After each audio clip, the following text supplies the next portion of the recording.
Ladies and gentlemen, welcome to Grow, a weekly live conversation with me, Aziph Mustapha. And to this episode, we have two great hosts. But as usual, we will start with a song, a traditional Malay song. Please enjoy it, grab a coffee. We'll be back in just a few minutes.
Yes, ladies and gentlemen. Sorry, about a bit confusion there, but welcome, ladies and gentlemen, on LinkedIn and on YouTube.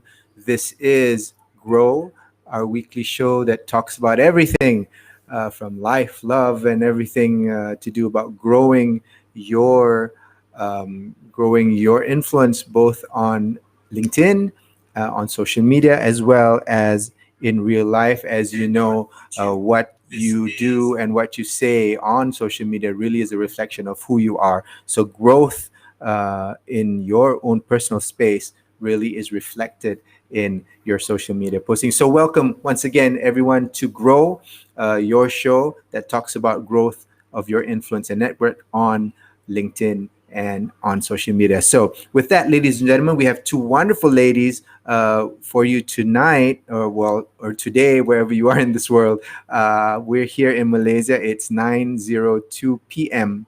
in Malaysia.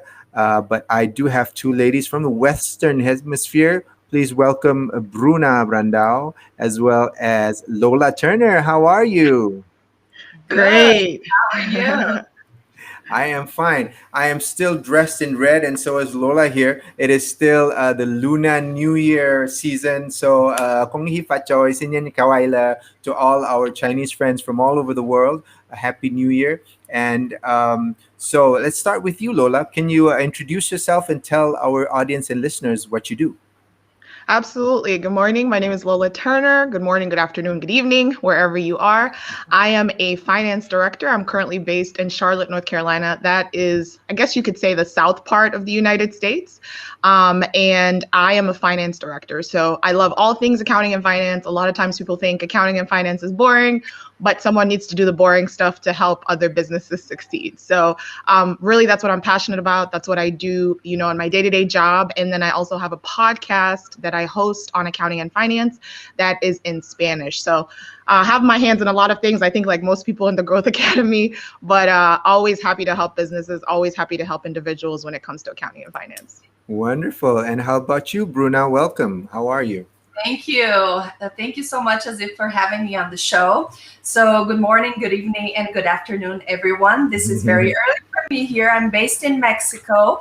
I'm originally Brazilian Portuguese, and I'm a corporate account manager with an America Digital. America Digital is a company that organizes primarily business and technology congresses based in Latin America. So basically, what I do is I offer C-level clients the opportunity of being sponsors in the Congress, of being speakers in the Congress.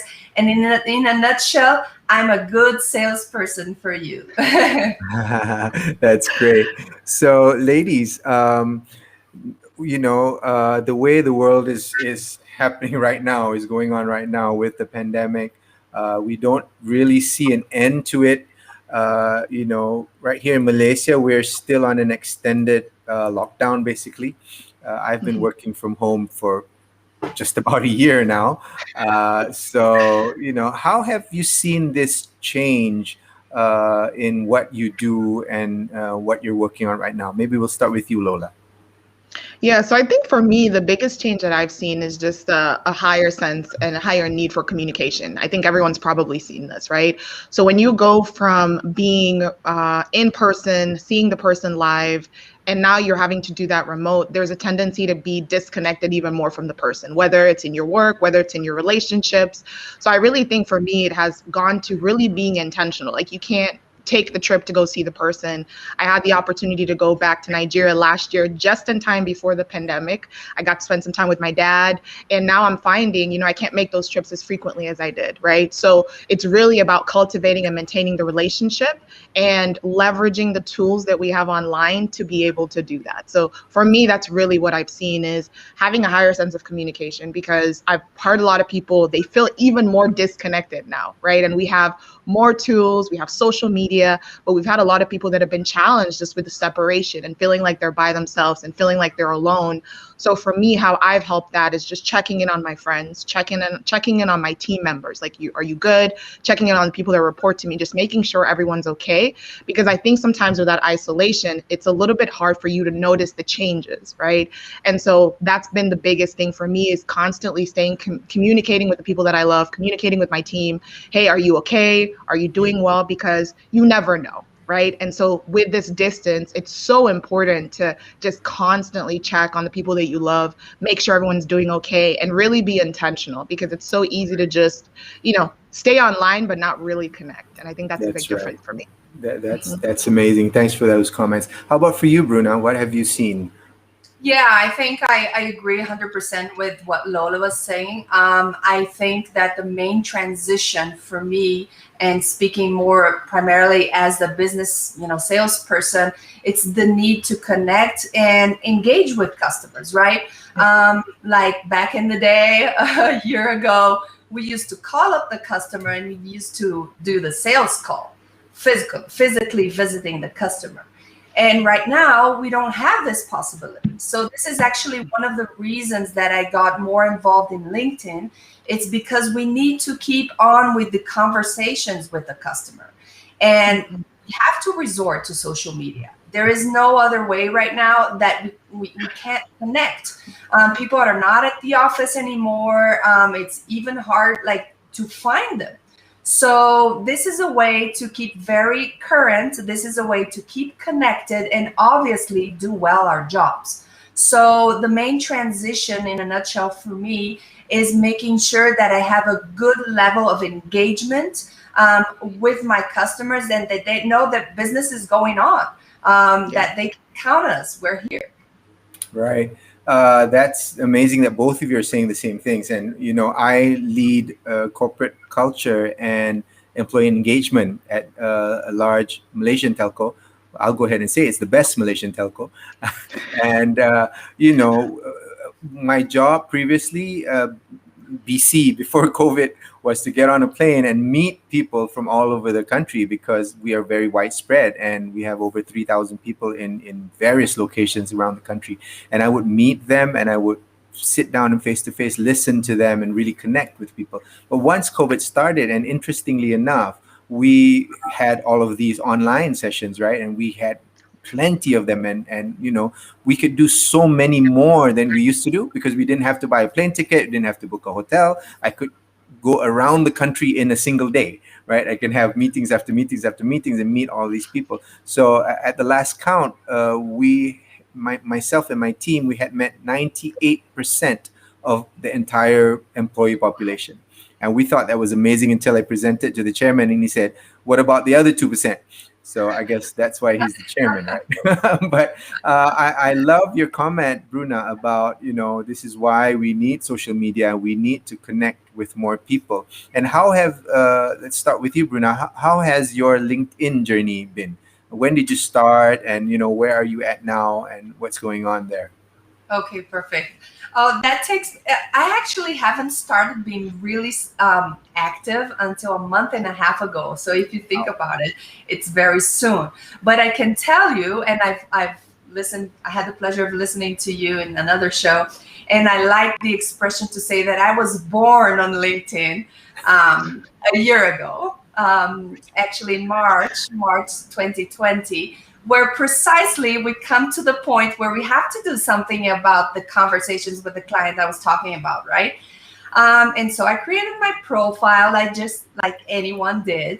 But I really didn't know much of how to utilize it, how to best maximize the platform itself. But nonetheless, I knew that I need to do something. So that was the first step, putting up the profile. And then starting to engage with customers through messages, sending invites for meetings.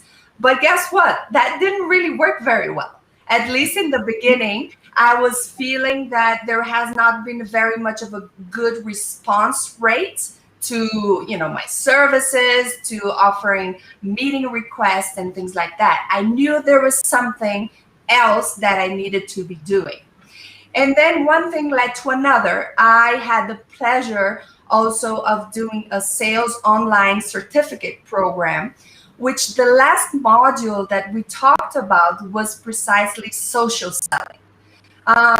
And as a salesperson, I was like, yeah, I need to be doing that. And my professor at the time was saying how humongous the platform is. And we're talking, and correct me if I'm wrong here, but more than 700 million people are users of LinkedIn.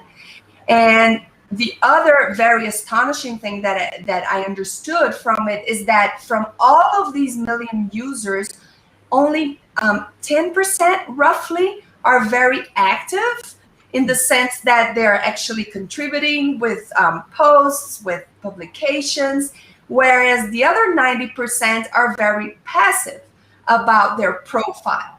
And I was one of them, right? And this is how things started to change for me, because I knew that I had to bring out not only the services that I do, but also a little piece of myself in it. And just to cut the story short, I also came across Growth Academy, which is a very, a big opportunity for everyone out there that wants to engage in personal branding. It's a support group led by Ana Romero and Shanae Murray. I was, like most of the people, coincidentally, listening to Ana Romero's show one day where she was saying, personal branding cannot be detached from your professional brand. You cannot detach myself, Bruna, the sales profession, from my essence, from who I am. Because in the end of the day, I'm selling whatever I'm selling, my product and my service, but I'm myself. You cannot just let that go. And that made perfect sense to me. And I pictured, for example, you go into a shop and you want to buy a pair of shoes. And depending on how the salesperson actually treats you, you're actually going to decide right there and then if you're going to take those pair of shoes or not. And this is exactly what I try to incorporate a little bit into my active usage right now of LinkedIn. I try to put a bit of a personal touch into, my posts, my comments, so that people can know who I am. And this comes from authenticity, right? I mean, yeah, I'm genuine. And on the other hand, I also speak about my work and my job and what we can offer. So this Right. is basically how I came to use LinkedIn as much as I am doing for the last month and a half. Right. Thanks for that. And it's great to hear that, as a relatively new user, you're finding value in what you're doing as well. And I can see your growth in your profile as well. You're connecting to a lot more people nowadays. And that's fantastic. I think the data that I have is we are almost touching 800 million users in LinkedIn. I think the 10% you're talking about is people who have ever produced any content. And the Oh, data I have says that there's only 1% of users, or Wow. less than 1% of users, who produce a piece of content once a week. So for oh people wow. like us, like Lola and Bruna and me, who produce almost every day or relatively every day, that puts us in very rarefied air. This is Michael Jordan space right here, because nobody produces zero point 0.0 something. People produce once a day. So this is great. So how about Lola? What has been your experience on LinkedIn? I think it's amazing the point that Bruna made about being born to LinkedIn in March. And I think back on it, I think I opened my LinkedIn profile probably maybe 3, 4 years before that, but I might as well have been born in 2020 because to be honest, I wasn't really using it actively, right? I think when I first started my career, people said, hey, LinkedIn is where you go when you're looking for a job, right? And that was kind of the stereotype around it. No one really talked about the networking, the branding, really giving people an opportunity to get to know more about you. And so my husband started posting on LinkedIn about maybe a year and a half ago, and I would support him. I would help him edit the videos. I would help him write put the content out there. And I'm like, hey, I'm cheering you on. I'm supporting you. And I never really did anything on my own. So I was kind of channeling my support through him. And I remember really thinking about it now. I think I was just really afraid of putting myself out there. A lot of times when you're thinking about, putting content out on LinkedIn, especially for those of us that have another job, like a full-time job that we're working and we're also trying to build our business, there's a lot of concern sometimes of, well, what's my boss going to say? What are people at work that I work with going to say? And I think I really had to get over that because I had to think about the point that you made, Bruna, of you can't separate your personal brand and who you are from your work and professional brand, because you bring all of that to your work on a day-to-day basis, right? And so I really had to think about when I'm thinking about what content I'm putting out, I'm bringing value to my audience on LinkedIn. And so I really just had to focus on that. So in October, I was like, okay, fine. My husband, after dragging my feet, he's like, okay, I think it's time for you to do this. You have the ability to do Spanish. Like, I don't really see anyone putting accounting and finance content out there in Spanish. I think you should go for it. And after dragging my feet for a couple of months, he was like, okay, I think this is your deadline. This is when you need to post. And reluctantly, I started in October and I was like, okay, fine. I did a couple of videos. I posted maybe once a week. He's like, just start posting once a week, because he was posting every single day. And I was like, I don't know that I have those kind of superpowers at the time, at least. And so I started posting once a week. The couple of the videos that I posted did really well. People were reaching out to me like, hey, I mean, you explained this really simply. Like, no one has ever explained it to me like that. And so for me, that was the motivation to keep going. But then, like you guys know, sometimes you don't want to post every day. It's difficult. It's really a commitment to consistency, right? And the fact that you're adding value. And so for me, after I came across Anna and I came across Shanae, I was like, you know what? I need a tribe and I need a group that can keep me motivated. And it's always inspiring when you see like Aziph is going live, right? And you see Bruna posted something. It keeps you motivated to keep going and stay on track. And so since then, since October, reluctantly, I'd probably say I picked up my feet a whole lot more in November, because I was like, okay, you can either do this, you can go all in on this, or you can do this halfway, right? How do you want to be the Michael Jordan, or do you want to be every other player? And so really just making the commitment to go all in and really give it my all, because I think when you think about like your professional job and the work that you do on a daily basis, like if you're bringing 100% to that, you should be able to bring 100% to your brand. This is something you're building for yourself, right?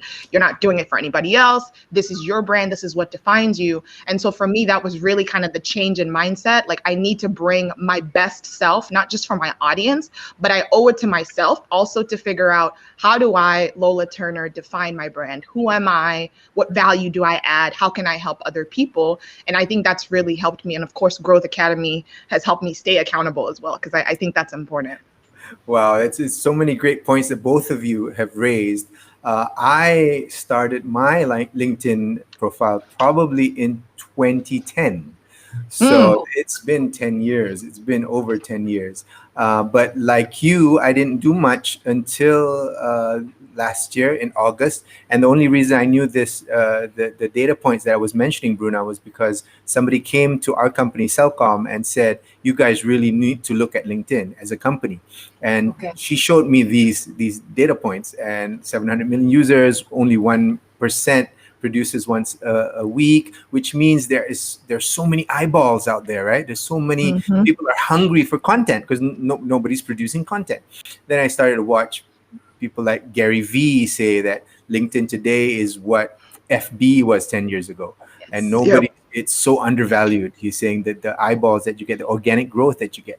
So, I started posting once, couple of times a week and all of that. And all I had was a checklist that said, this is the best practice. So, like people's posts, I like people's posts. Try and be funny, I tried to be funny. So all of these things I did, but really didn't have direction until, like you, I joined Growth Academy in November. So I attribute both of my shows, This Is Grow and Culturism, to that one-on-one conversation I had with Shanae, because she said, okay, you already have videos, you need to go live. So because of that, I do these 3 shows a week, which is crazy, while working full time like you, Lola. But amazingly, I work in a company that's very progressive. So I'm talking to my boss, the CHRO, and I'm saying that the better the profiles of our employees, the better the profile of our company. Because when somebody Exactly. wants to consider our company, they will look at who's working there. Are the people there Mhm. cool? What's going on in that space. So we are actually training a bunch of our employees on how to use LinkedIn better, and how to improve their profiles. So I'm trying to do that. And initially, when I started posting, it was because of that. I thought I had to lead from the front. Let me try this for a few months, which I have. And amazingly, since November till today, I have quadrupled my followers.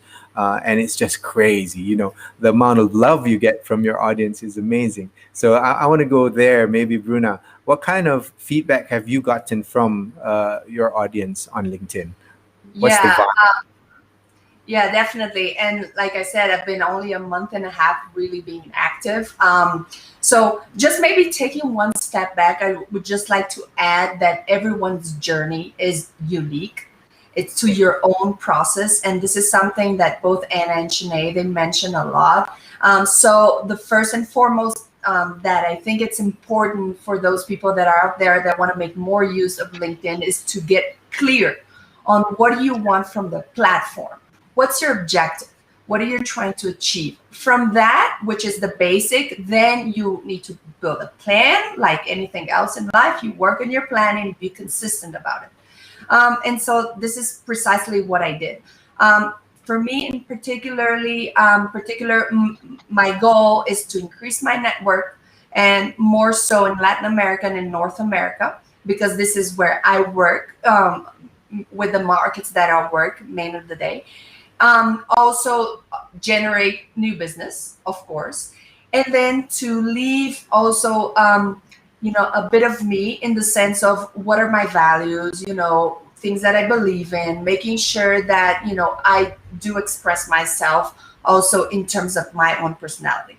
Having said that, I also had like a big achievements. For me, that's huge. When I started LinkedIn, I had around 500 contacts. I have trebled this number in a month and a half. I think this has been very phenomenal in a sense. I'm no LinkedIn parameter to begin with. However, I have seen a lot of increase in engagement. Something interesting that has been happening is that for the last 10 days or so, my posts are being shared. I had never anyone, like, I had a feeling that no one was going to read anything that I was writing about, but actually people do. And they are very loving, in general, about, what you post, and they comment favorably on what you write, and an indication for me that what I'm writing is making sense to others, or what the videos that I'm posting are having a favorable impact is that people are starting to share. So this is great for me.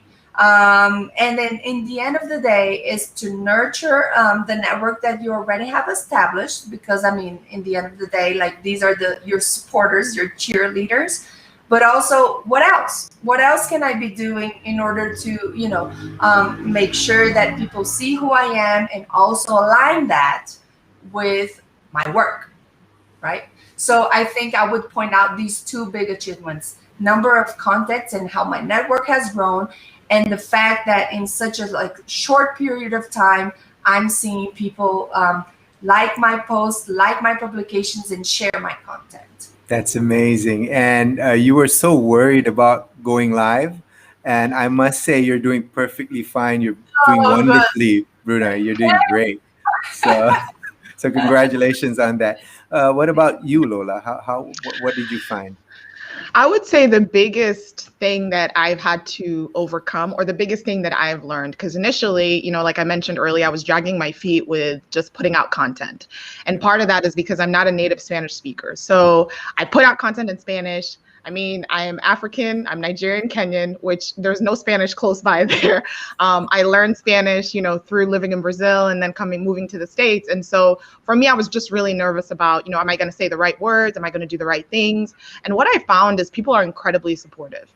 Even just as someone who is not American, I enjoy when people really take the time to learn my culture, right? Take the time to learn about, Nigeria, take the time to learn about Kenya. And so really what I learned relatively quickly is people were focused on the value. Like they weren't focused on, oh, you mispronounced a word, or, oh, you said this. And a lot of people were just impressed that I actually took the time to learn the language, right?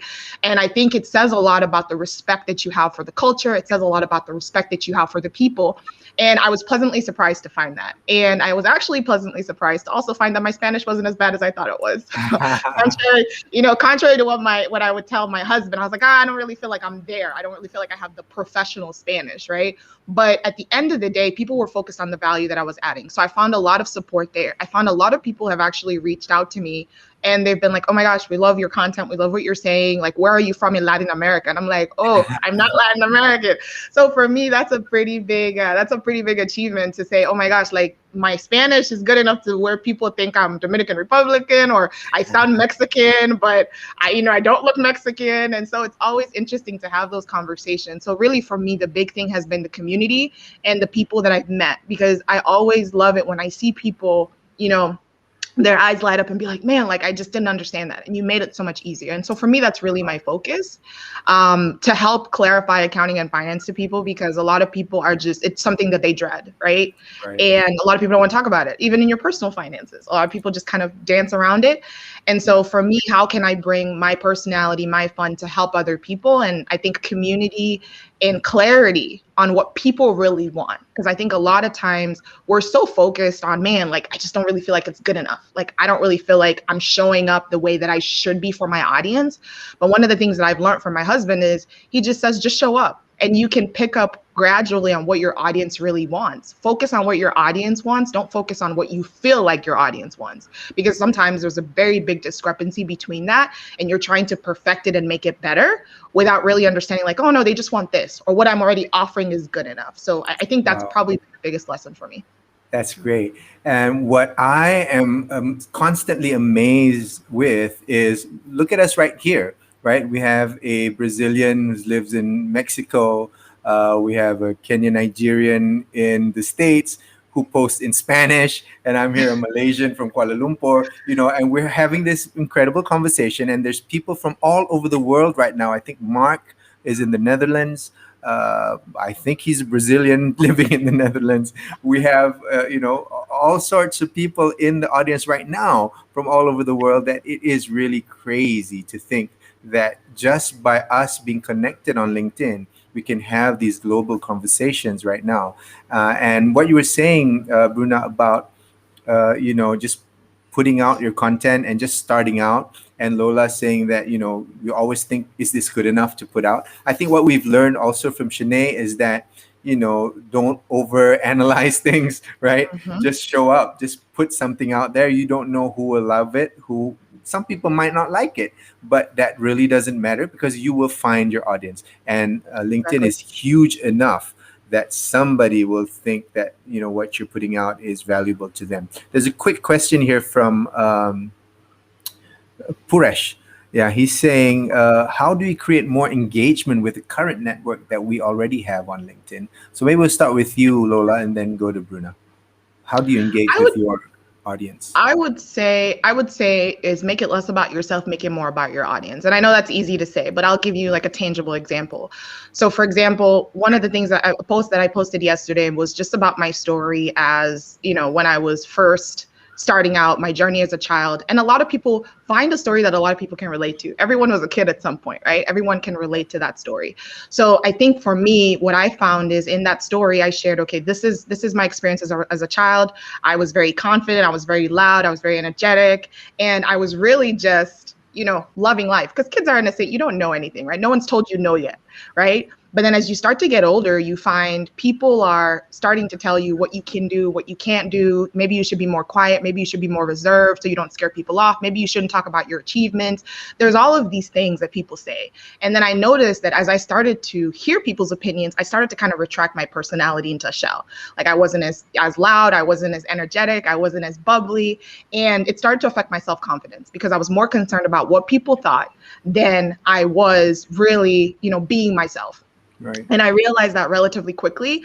And as I realized that over the last few years, I've kind of started to come out more of my shell. So, Paresh, if I tell you that story, you can probably relate at some point, right? You're like, okay, I've had that at some point, whether it's people telling me what I can't do, whether it's people telling me, hey, maybe you should do this and trying to give you feedback on, hey, I think you should do this differently. You've had that experience. And so for me, what I would recommend is find a story that connects with other people, right? What's something that people can relate to when it has to do with disappointments, different experiences in life? People can relate to that. When you find the connection point and they're like, man, like I've had that experience. I've been there before. That has happened to me before. You connect with them and you engage them, and then they start to comment because they can relate to that. And even if they can't, it inspires them somehow. So that's my advice: is just be genuine. And the best way to do that is be vulnerable and share your own story, something that you wouldn't want to know, anyone to know about. Like I wouldn't have wanted anyone to know that I struggled with self-confidence because as I show up now, people are like, oh, you're so bubbly. Oh, you smile a lot. You laugh a lot.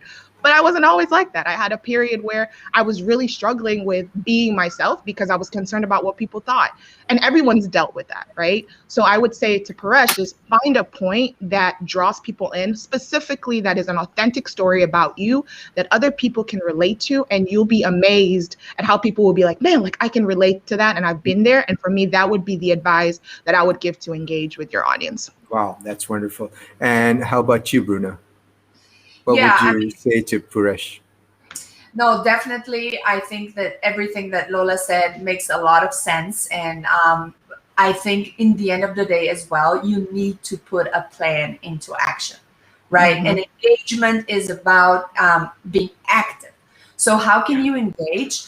First and foremost, even before you actually publish or post anything, try to make comments on people's, posts themselves. Try to read what others are posting to get a sense of where your audience is. What is your network actually enjoying in the first place? So this would be like my first advice is first and foremost observe what has been written out there, and then communicate and give your opinion onto what other people have been posting so far. Once you have this understanding, then think of something that you would think would make sense, like Lola said, to others, and start from there. Start from there and take your first step. The first step is never easy, but once you start, then things go just to flow. That's wonderful. I think you make great points, both of you. But engaging on other people's content, I think, is Mm-hmm. critical because you Yep. can't expect, people to shower you love Yeah. and comment and share your posts if you don't do the same for other people. Because when you see great content, you don't be stingy. I think Shani always says this: don't be Yes. stingy with your likes and your comments.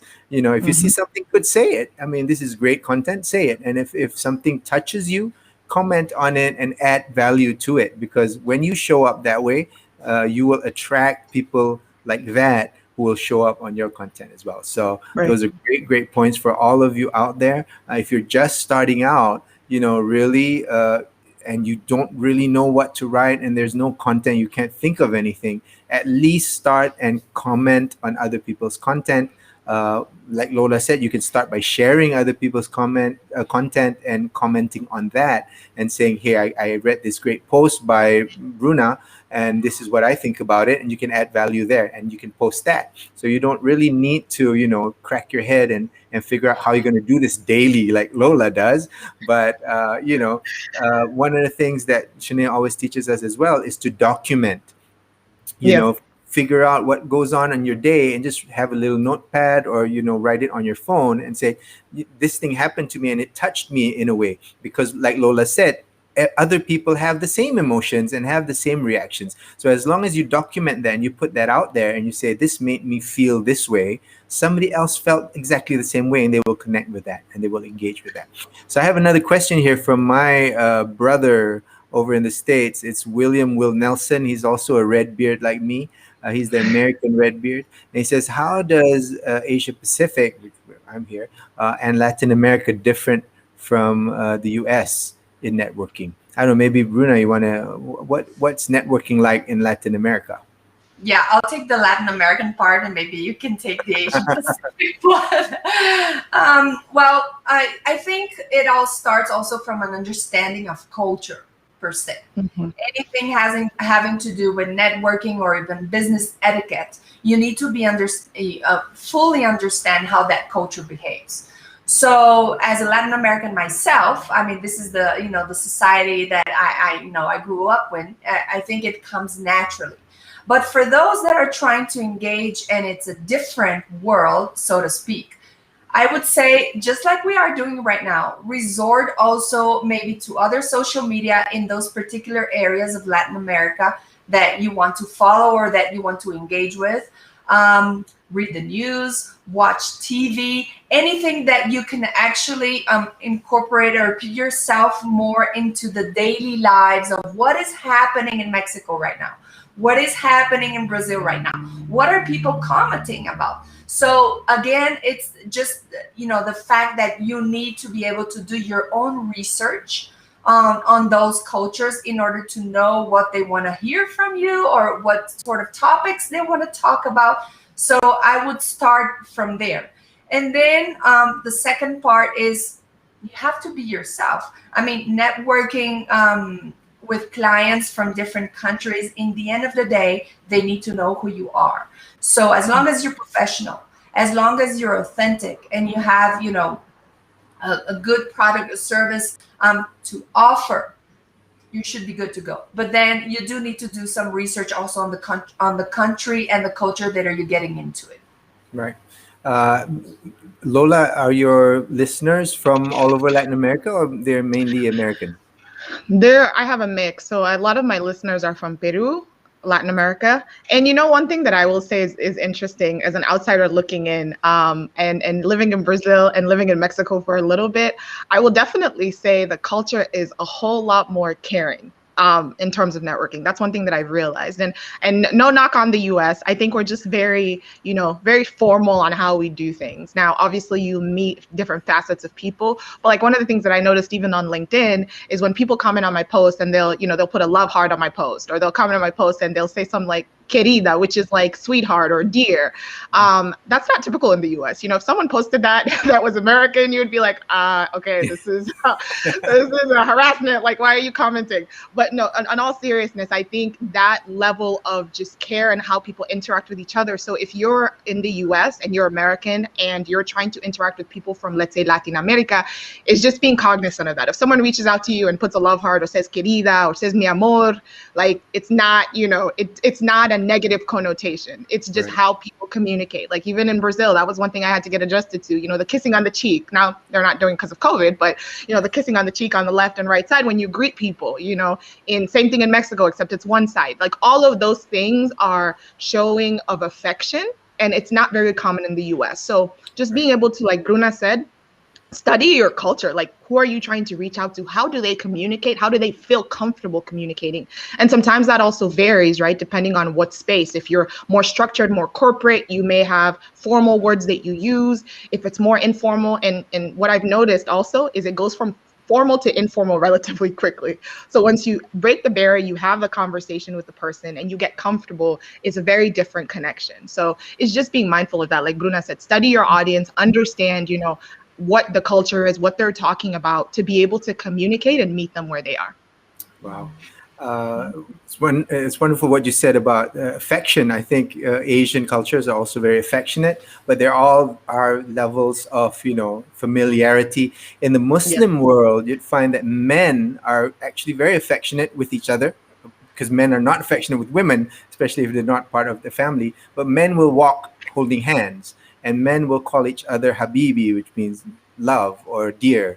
And because it's just part of the culture of loving your brother, right?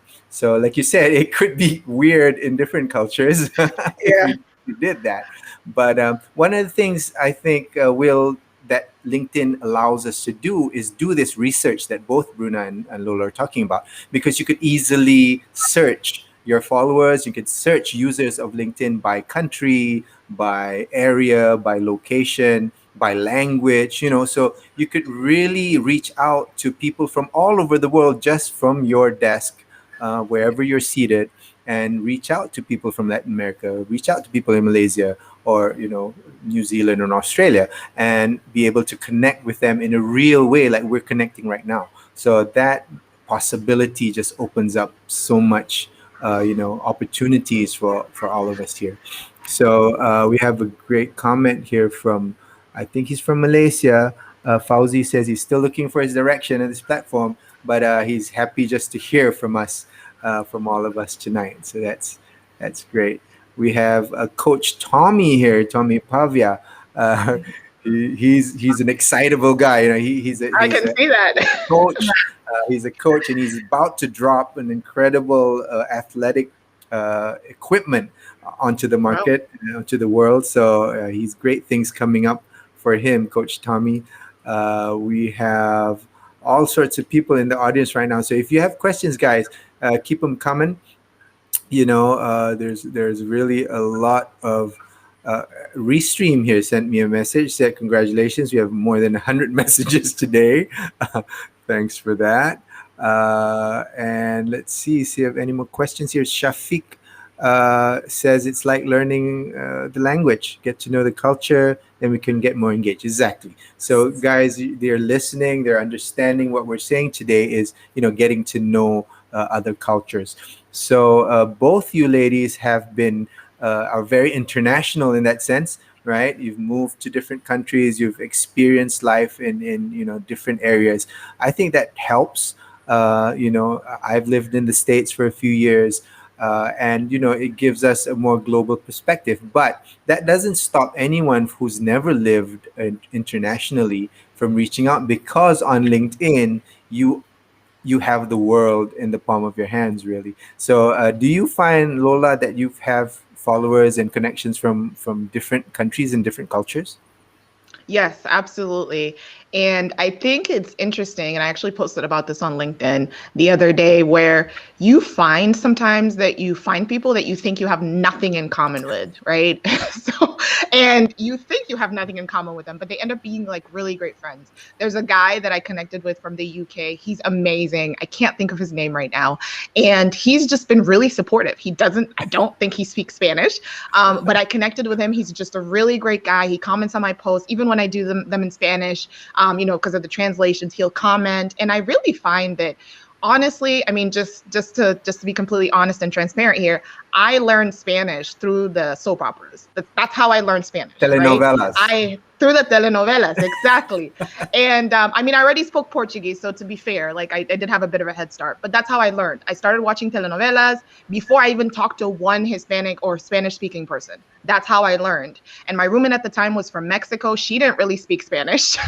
And so we just started, she just would watch these telenovelas. And I was like, okay, I'll just see what they're about. And we started. And that's how I took an interest in the culture, in the Latin culture, and I was picking it up. And then I started to reach out to people where I would work. I'd be like, hey, if you teach me Spanish, I'll teach you English. Like we'll speak to each other. And that's how we learned. And so I'm finding that sometimes you find people and you're like, okay, you live in, Israel. We have nothing in common, but you will be surprised that there's always something you can find.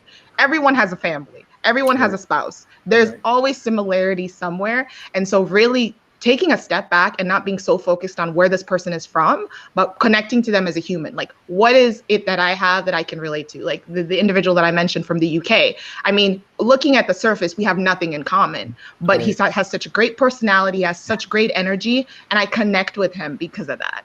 So I think just being open to new connections, right? Don't look at someone and be like, oh man, like I would have nothing in common with that person, right? Because there's always a connection point, just like us. I mean, who would have thought that the three of us would have anything in common? I mean, you're in Malaysia, Bruna's in Mexico, I'm in the US, I'm from Africa. Like, people wouldn't put us together, but there's always something that you can find. And so just being open to finding that connection and being open to saying, okay, we're citizens of the world. What can I find that connects me to the other person? And I think that definitely puts you there.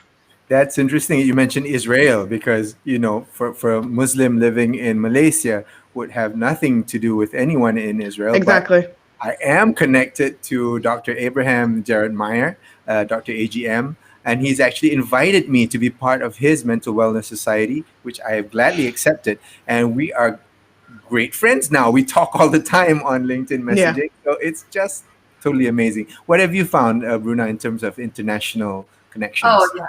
Yeah, absolutely. I mean, this is a melting pot. I actually broke down my network. Funny that you asked the other day, because I was just curious, because I was having a lot of requests from people all over the world. And I can say that I've been engaging with people in Australia and South Africa, everywhere in Latin America, Canada, the US, the Middle East.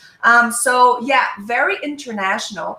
And I couldn't agree more. I mean, in the end of the day, we're all human.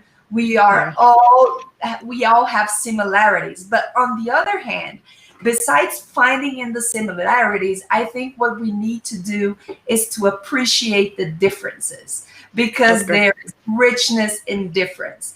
And as long as you're open and you're respectful, and this is like what I cannot emphasize more, respectful towards other people's way of thinking, other people's culture, then we reach another level of communication.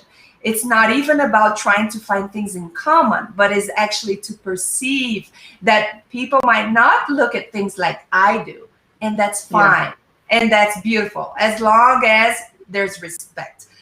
So this is something that, the world has, we're globalized citizens. We can communicate with anyone in the world, but we need to come to this, level of communication that we so much long here in the world these days, right?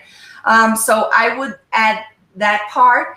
And also on my profile, you can see I put myself also as a language lover.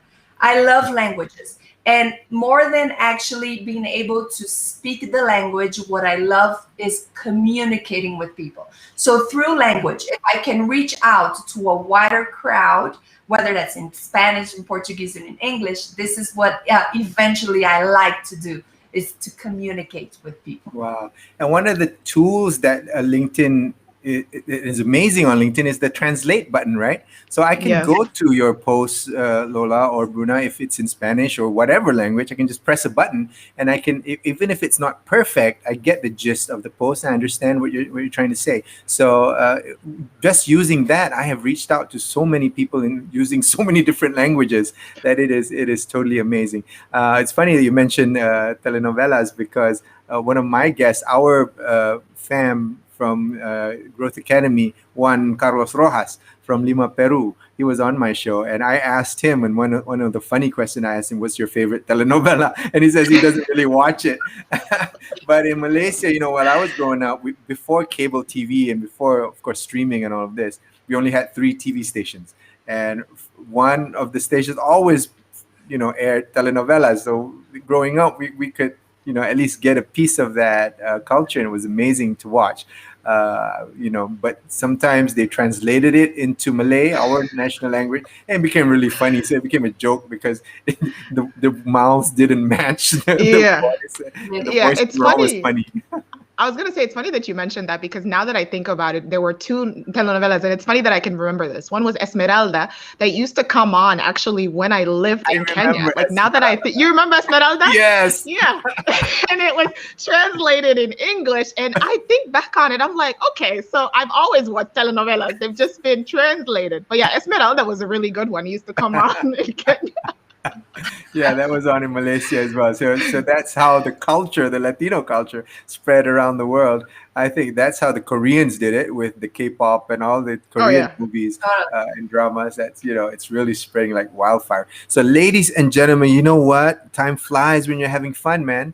And one of my jobs as the host is to kind of time box and keep everything in check.